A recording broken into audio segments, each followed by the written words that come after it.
Hey guys, subscribe for daily content. And if you're shopping for gear, make sure you check out the description for the newest items at some of the very best online retailers. There's also links for some of the items that I personally recommend. Thanks! What's going on YouTube? Metal Complex here, and today I've got another interesting knife review / knife overview to share with you guys. This is the Crane's Cutlery exclusive Pena X Series Texas Trapper in Damasteel and fat carbon. This is something that only Crane's Cutlery is doing. I will link this right down below. These are limited. I think there are 30 of each piece, meaning the different colors of fat carbon. It's also possible that there are just 30 total. I'm not 100% sure. There are different versions though. They have red, they've got kind of a jungle one, they've got purple. I'll invite you guys to check them out. Crane's Cutlery does some of the most interesting exclusives on the internet as far as the knife world goes.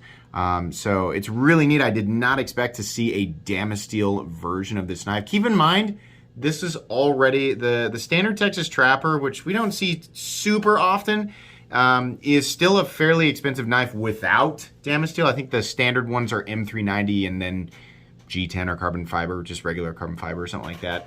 And they come in fairly high at something like around $250 to $280, if I'm not mistaken. These guys are quite a bit more expensive, but what you're paying for is the Damasteel and the fat carbon, mostly the Damasteel here. You'll find that the increase in price is pretty darn consistent with other knives that have come out in Damasteel. Damasteel is not a cheap material. It is absolutely something that's going to add cost. It's performance-oriented Damascus, though. This is very specifically a proprietary combination of PMC 27 and RWL 34 made only by the Damasteel company. So it is not just to look pretty, it absolutely will perform. It performs very similarly to CPM 154. For anybody wondering, that's an excellent steel. It also looks beautiful too with this high polished finish. So, very cool. You can get them at Crane's Cutlery. Like I said, I'll link it down below. Thanks so much to Crane's Cutlery for loaning me these knives for review. They will go back to Crane's when I'm done. Thanks to my generous patrons who are supporting me. There's a link for Patreon right down below. And please make sure to follow me on Instagram at metal_complex. I reviewed some other, and this is Enrique Pena's production line. He has his own custom line, but the X Series is his production line. These are not made in the United States, but I feel like people know that. I think these are actually made by Riot. I'm about 99% sure. That's the most sure that I can be. Anyways, I have reviewed a Pena X Series knife before. It just wasn't this one. So this will just apply to the design, basically. Let me go ahead and get a measurement. Like I said, this is the bigger Trapper. There is a smaller one. Overall length is coming in at about 7.5 inches with a blade length of about 3¼ inches. Cutting edge is coming in at 3 inches. So nice size there, definitely. We'll just do a couple of size comparisons up against the Ontario Rat Model 1 and the Ontario Rat Model 2. Closer to the size of the Rat 2, just a little bit longer. How about up against the Spyderco Para 3? Darn thing. A little bit longer, 1/4 inch longer than the Spyderco Para 3, and then last but not least, let's put it up against the Benchmade Bug Out. Very similar in overall length to the Bug Out, but it has a very, very different feel to it. How's the action? Oof, the action is very good. The action is wonderful. Now this is what I'd call a top flipper or front flipper. A lot of people say, I don't like those front flippers, blah, you know. Okay, I get that. It's very easy to top flip, basically getting that traction on there. And I feel a lot more just like confident holding on to it and doing that. With a smaller, narrow knife, I don't like being dedicated to that movement, that awkward movement with your thumb. But just reaching around and using your index finger to flip it from the top works just fine. Might be a little harder in gloves, but I think pretty much anybody can figure that out pretty quickly. The detent is great. There's no double clutch. It's very easy to disengage and then just have it nearly fall. So it's very, very smooth for such a small, narrow blade. You guys will be really impressed with the action on this thing. It's very nice. It's no different than the Pena X Series knives in general. They have a reputation for being very high quality. Carry profile, thickness up against the Spyderco Para 3, you can see here, it's a little thicker. These are contoured though, and that's something that I appreciate, especially with such a narrow handle. Let's go ahead and do length and height up against the PM2 and Para 3. Yeah, it might be a little bit thicker, but this is going to be, in my opinion, actually quite a bit easier to carry than either the PM2 or Para 3 just because of the profile. Let's take a look at the inside. You can absolutely get my flashlight in the tools section down in my description. There's no internal milling. I'm not sure it really needs it. I mean, they're full titanium and not this titanium frame with some fat carbon overlays. They would definitely weigh a little bit more, so you could call this a type of milling instead of titanium. It is fat carbon, so I don't know. View that how you will. Weight. Remember, we're looking at a 3 1/4 inch blade, so the weight on this guy is about 3 1/4 ounces, which is perfect. That's a 1-to-1 ratio there for blade to weight. So very good. No issues there whatsoever. Let's go ahead and do a hardware check. Get my tools out as per usual. My tools are very, very inexpensive and very recommendable. You can find them in the same section down in the description as my flashlight, the section that talks about the tools I use on this channel. Is that a T8? It feels like it's bigger than that. I'm gonna stick a T9 in there. Is it a T10? The T9 definitely works. That's a T10. Okay, I'm sorry, I'm just dumb. It's kind of a shallow T10 fastener. But this is absolutely a T10 pivot, which is great. And then these guys down here are likely T8, because almost nothing is T9, right? I mean, what is T9? There we go. Just making sure. Yeah, T9. And then we likely have a couple of screws right here. They could be T6 or T8. Either way, it's not really that big of a deal. Not something we need to carve in there and figure out, but you're going to be dealing with a few extra screws than, you know, what I consider to be minimal hardware. Not really that big of a deal. If you have quality tools, place to put the hardware, you're going to be just fine. Is that it? No, we need to measure blade stock thickness. So blade stock thickness on this guy is coming in at, oh, come on now, let's zero out. There we go. Coming in at 125 thousandths, which is about what I expected. Okay, meat and potatoes. So this is cool because these knives have the appearance of traditional knives. The coolest part here is that you do not have to take 2.5 days to open the thing up. Just kidding. I know I have some traditional knife fans in here. Just joking around. But yeah, these are much easier, much faster to manipulate. The locking system is definitely easier to manipulate with one hand. So that's nice. So you can enjoy, you know, some modern elements and also some classic elements.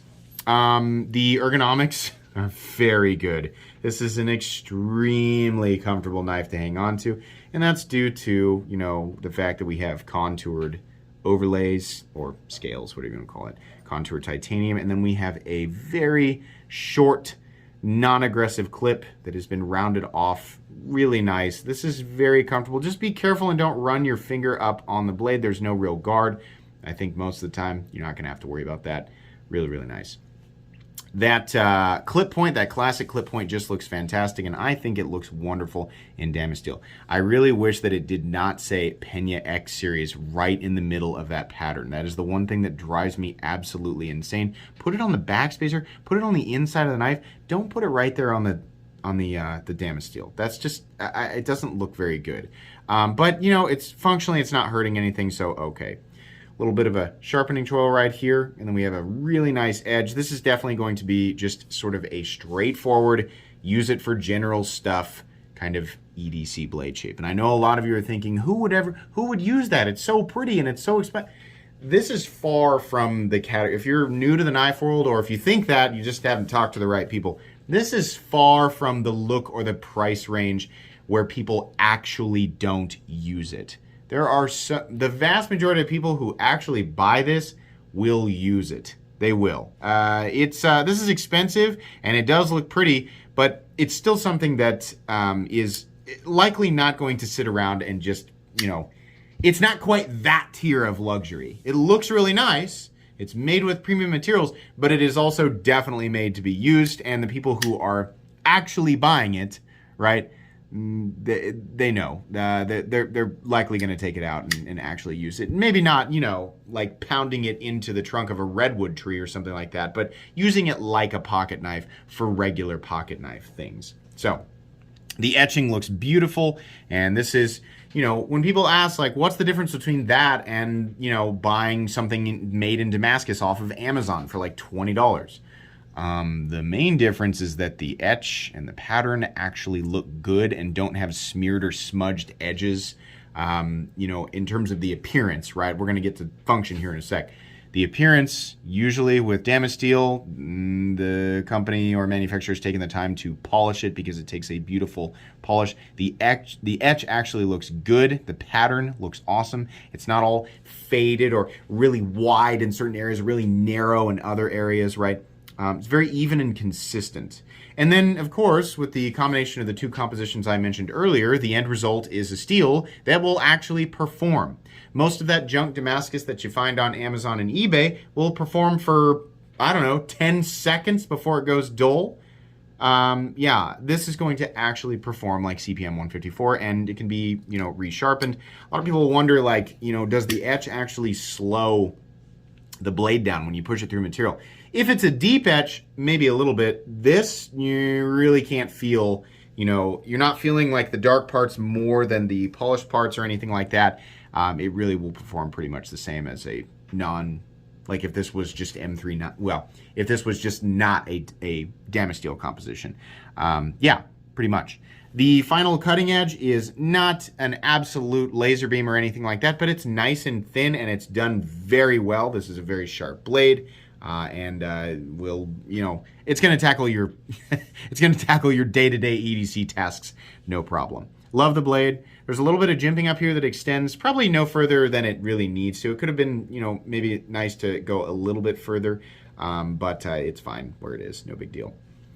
The overall fit and finish here, like I said, I believe we're working with, so we're talking about Riyadh here, so it's pretty much perfection. The transition from this, it's not really a bolster, it's like a faux bolster. The transition from this area to the fat carbon is absolutely perfect. The fat carbon looks really great. This is really, really nice and is absolutely, right? Even though, like when we talk about the base materials, right, we're talking about like the carbon fiber that you might find on, you know, a budget knife, like the $50 budget knives or the $60 budget knives that are using carbon fiber. That is not the same thing.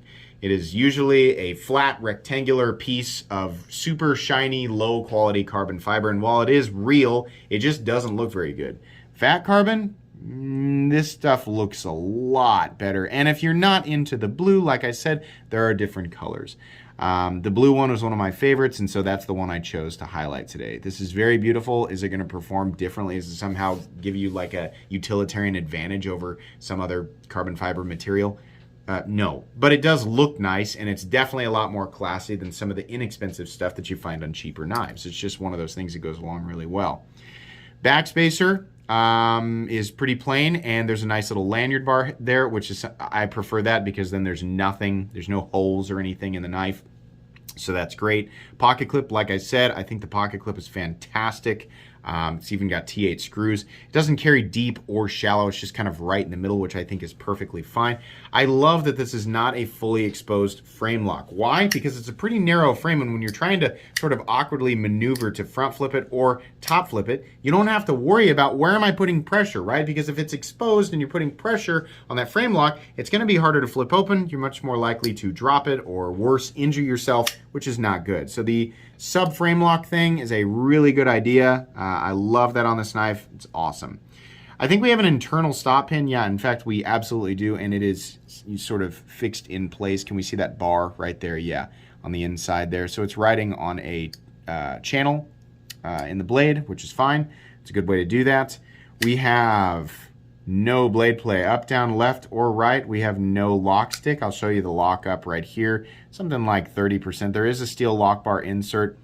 I don't know if the insert actually doubles as the over travel stop in this case. It's probably just the scale, which is fine. It doesn't need to be any different than that. There is no pivot lash, none whatsoever, and nice and smooth down to the closed position where we have perfect centering. So like I said, the standard version of this Texas Trapper comes in M390 titanium and likely G10 carbon fiber or micarta. I'm honestly not sure. I think it comes in something like $250, but I haven't seen that version for a bit. I saw an M4 version listed on Blade HQ for like $283.